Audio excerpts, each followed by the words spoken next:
sub cerul ăsta vechi, în satul meu pierdut, când vântul șoptește amintiri mă duc pe ulița strâmbată,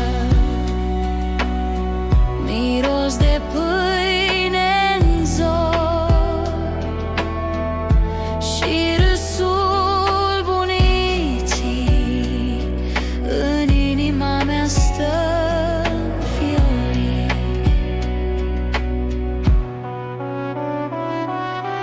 Dor, dor mă chem mereu de frați de casă, de satul meu. Dor, dor să mă întorc iar la bunica ce mă așteaptă în prag, în codricei de verde.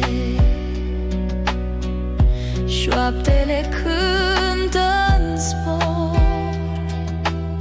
iar frunza tremură, parcă plânge de dor. Frații mei la joacă, sub nucul cel bătrân, aș da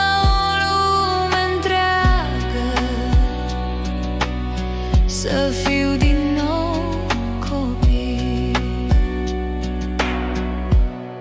Dar timpul trece în grabă